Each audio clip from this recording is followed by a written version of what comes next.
அனைவருக்கும் வணக்கம். ஒரு வார காலமாக ஜெர்மனி, இங்கிலாந்து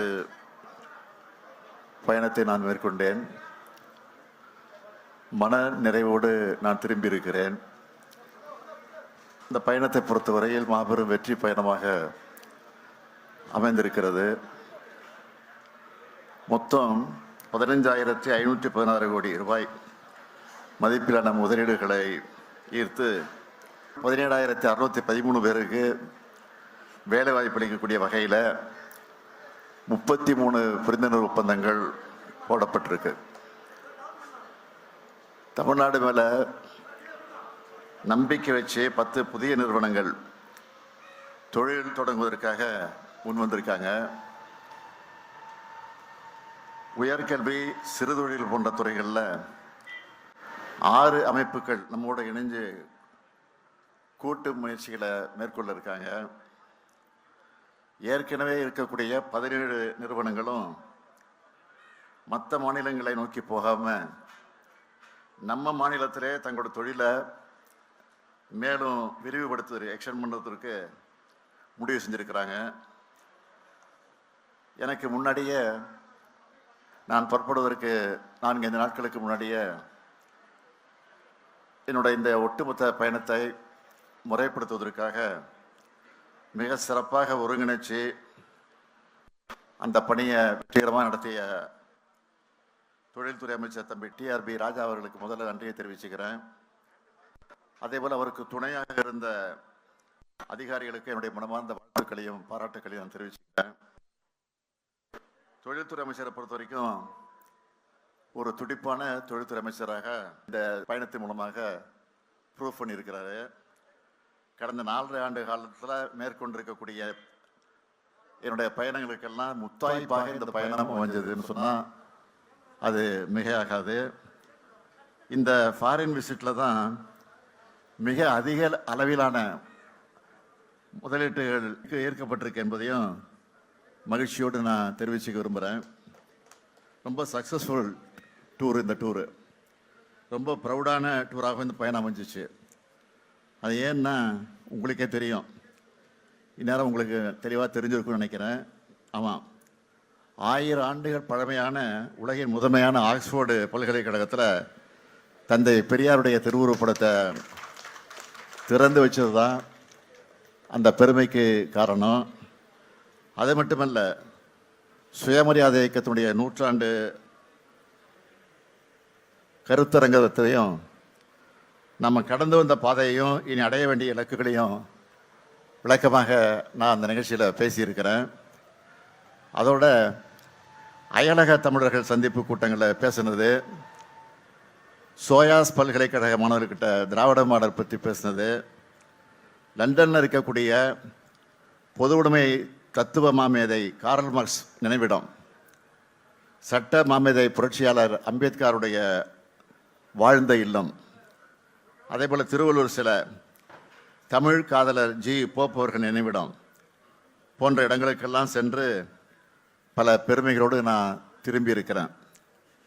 முதலீடுகளை ஈர்க்க சென்ற முதலமைச்சராக மட்டும் இல்லை, பெரியாரின் பேரனா, திராவிட இயக்கத்தை சார்ந்த தலைவரா, சுயமரியாதை உள்ள ஒரு தமிழனா, இந்த பயணம் எல்லா வகையிலும் எனக்கு பர்சனலாக மறக்க முடியாத பயணமாக அமைஞ்சிருக்கு. சில வேலை இதெல்லாம் பொறுத்துக்க முடியல. அதனால தான் எதுக்கு இந்த வெளிநாட்டு பயணம், இங்கே இருக்கக்கூடிய நிறுவனங்களை சந்தித்து பேசினா போதாதா என்னெல்லாம் அறிவுபூர்வமாக கேட்குறதா நினச்சிக்கிட்டு புலம்பியிருக்கிறாங்க. அவங்களுக்கெல்லாம் நான் சொல்கிறது என்னன்னு கேட்டிங்கன்னா, ஜெர்மனியில் நடந்த இன்வெஸ்டர்ஸ் மீட்டில் நிறைய ஜெர்மன் கம்பெனி வந்திருந்தாங்க. அப்போது நம்ம தமிழ்நாட்டை பற்றி எடுத்து சொன்னதும் பல முதலீட்டாளர்கள் என்ன சொன்னாங்க தெரியுமா, தமிழ்நாட்டில் இவ்வளவு பொட்டென்ஷியல் இருக்குன்னு இப்போ நீங்கள் சொன்ன பிறகு தான் தெரியுது. இதுக்கு முன்னாடி வேறு ஒரு மாநிலம்தான் தங்களுடைய பொட்டென்ஷியலை பற்றி பெருமையாக சொல்லிகிட்டு இருந்தாங்க. இனி நிச்சயம் தமிழ்நாட்டை நோக்கி நிறைய முதலீட்டாளர்கள் வருவாங்கன்னு சொன்னாங்க. அடுத்து ஜெர்மனியில் NRW மினிஸ்டர் பிரசிடெண்ட் திரு ஹென்ரிக் ஹூஸ்ட் அவர்களை சந்தித்து பேசினேன். அவரும் அதையே தான் சொன்னார். இப்படியான தொடர்புகளை ஏற்படுத்தவும் பார்ட்னர்ஷிப் உருவாக்கவும் தான் வெளிநாடுகளுக்கு முதலமைச்சரான நானே நேரில் போனேன். ஒரு மாநிலத்தோட தலைமை பொறுப்பில் இருக்கிறவர் இன்னொரு நாட்டோட மாநிலத்தில் தலைமை பொறுப்பில் இருக்கிறவங்க சந்திக்கும் போது பிஸ்னஸை தாண்டி இந்த உறவு வலிமையாகுது. அதுதான் முக்கியம். அப்படித்தான் ஹென்ரிக் உஸ்ட், இங்கிலாந்து அமைச்சர் திருமிகு கேத்ரின் வெஸ்ட் ஆகியோருடைய சந்திப்புகள்லாம் இருந்துச்சு. அதே போல் தான் இங்கே கேட்கிற அடுத்த கேள்வி பதில் என்னென்னா, ஏற்கனவே தமிழ்நாட்டில் நிறுவனங்கள் இருந்தாலும் அவங்க புதிய திட்டங்களை இங்கே தான் தொடங்கணும், விரிவுபடுத்தணும்னு அவசியம் இல்லை. அவங்களோட புதிய முதலீடுகளையும் தமிழ்நாட்டிலேயே மேற்கொள்கிறதா உறுதி செய்ய வேண்டிய நிறுவன உயர் அதிகாரிகளை சந்தித்து பேசுகிறப்போ தான் அதை அவங்க உறுதி பண்ணாங்க. அதுக்காக இந்த மாதிரி பயணங்கள் தேவைப்படுது. அது மட்டுமல்ல, தமிழ்நாடு கொண்டிருக்கக்கூடிய மனித வளம், உட்கட்டமைப்பு, வெளிப்படையான அரசு நிர்வாகம், சலுகைகள், இதை பற்றி முதலமைச்சராக இருக்கக்கூடிய நானே அவங்கக்கிட்ட எடுத்து சொல்கிறேன்.